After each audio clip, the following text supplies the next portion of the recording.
आज मैं आपको एक ऐसी सच्ची घटना के बारे में बताने जा रहा हूं जो त्रासदी, साहस और मानवीय सहनशक्ति की सीमाओं को पार करने की एक मिसाल है। ये कहानी है 1972 की एंडीज विमान दुर्घटना की, जिसे एंडीज का चमत्कार यानी मिरेकल ऑफ द एंडीज के नाम से भी जाना जाता है। ये कहानी शुरू होती है 13 अक्टूबर 1972 को। उरुग्वे की वायुसेना का एक विमान फेयरचाइल्ड FH-227D मॉन्टेविडियो से सैंटियागो, चिली के लिए उड़ान भरता है। इस विमान में 45 लोग सवार थे, जिनमें ओल्ड क्रिश्चियंस क्लब नाम की एक रग्बी टीम के खिलाड़ी, उनके दोस्त और परिवार वाले शामिल थे। वे सब जवान, ऊर्जा से भरपूर और उत्साह से भरे हुए थे। एक मैच खेलने के लिए जा रहे थे, लेकिन किस्मत को कुछ और ही मंजूर था।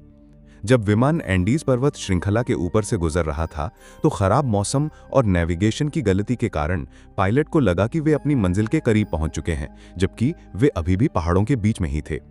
विमान नीचे उतरना शुरू हुआ और सीधे बर्फीले पहाड़ों से टकरा गया। ये टक्कर इतनी भयानक थी कि विमान के 2 टुकड़े हो गए। कुछ लोग तुरंत ही मारे गए और जो बचे थे, उन्होंने खुद को दुनिया की सबसे दुर्गम जगहों में से एक में पाया। चारों तरफ सिर्फ बर्फ की ऊंची ऊंची चोटियां थीं, तापमान शून्य से बहुत नीचे था और ऑक्सीजन की भी भारी कमी थी। शुरुआती दिनों में बचे हुए लोगों को उम्मीद थी कि बचाव दल उन्हें जल्द ही ढूंढ लेगा। उन्होंने विमान में बचा हुआ थोड़ा बहुत खाना, जैसे चॉकलेट और वाइन, आपस में बांट कर खाया। लेकिन दिन हफ्तों में बदलने लगे और मदद का कोई नामो निशान नहीं था।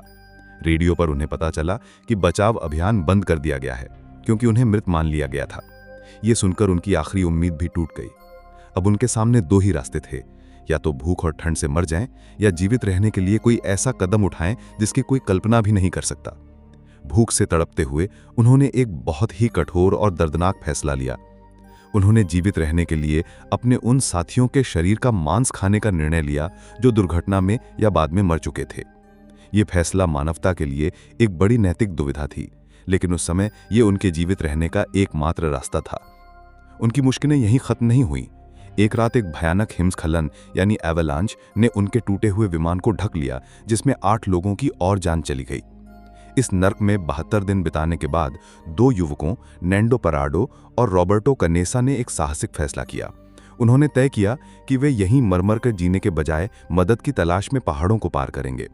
बिना किसी उपकरण, बिना सही कपड़ों के वे दोनों 10 दिन तक बर्फीले पहाड़ों पर चलते रहे। आखिरकार 10 दिन की कठिन यात्रा के बाद उन्होंने एक नदी के किनारे एक चिली के चरवाहे सर्जियो कैटलान को दिखा। उन्होंने एक पत्थर पर एक नोट बांधकर नदी के पार फेंका और अपनी कहानी बताई।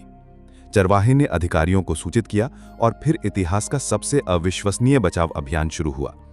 हेलीकॉप्टरों ने पहाड़ों में फंसे बाकी